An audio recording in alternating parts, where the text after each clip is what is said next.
This is how to undo the seat wiring in a Nissan 370z.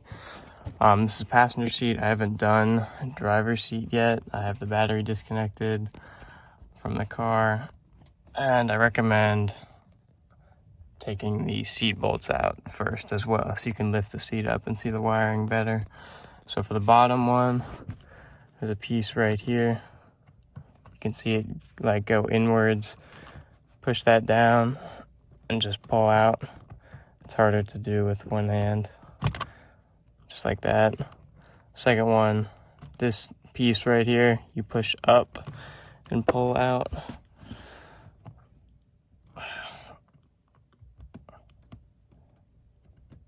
Just like that. It's not hard at all, it's just with one hand.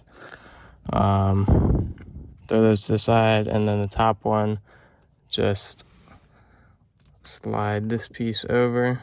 The white piece will slide to the side, pull the white piece back, and then just pull the entire thing off. Now it's disconnected, and just throw them right back on. It's easy as that. From there, you will have to cut some of the wiring that is kind of zip tied to the seat. Not sure why they did that, but or not cut the wiring, you have to cut the zip ties. But other than that, it's pretty simple. This is part 2 of how to remove seats in a Nissan 370z.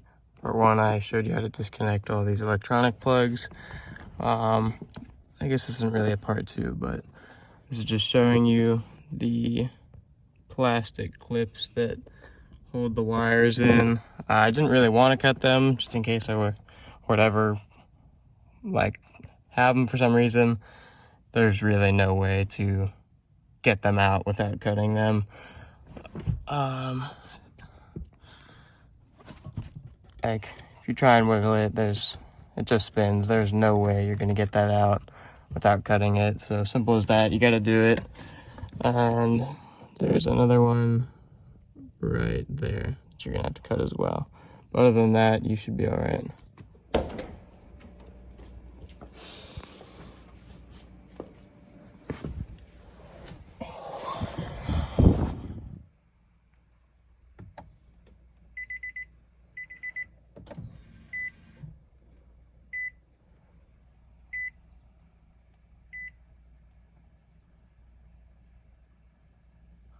Shit. So this is part 4 of removing the passenger seat in a Nissan 370z. In part 3, I showed you there was a service engine soon light going off on the dashboard, which I did not expect. Nothing I read about online said that would happen. But and long story short, I panicked for 2 hours straight on what to do. Basically, when you turn the car on, it goes away. So what I did originally was I threw the seat back in like it was supposed to, and then plugged everything up how it should be, and then this is still before I had ever started the car, because I figured, I don't know, if it was throwing a code, something must be wrong and I shouldn't start it.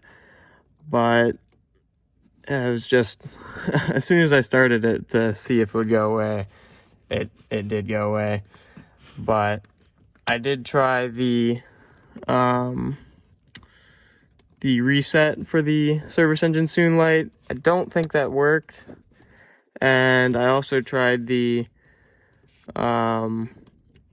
reset you can do to turn off the blinking airbag light, because that is always on. It will never go off, even if you go into diagnostics mode, because these things are still disconnected. So it's never gonna let it, it's basically never gonna go off. And so right now I did put the seat back in because I went for to get an alignment, and so just in case that the weight would change, I put the seat back in real quick. Right now I'm going to see, I assume when I turn this on, I assume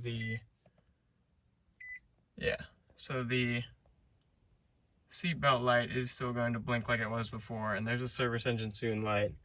So what I'm going to do off camera is do the seatbelt reset procedure and see how that works, and I'll let you know if it does go away, if the seatbelt light goes away, and if the service engine soon light goes away.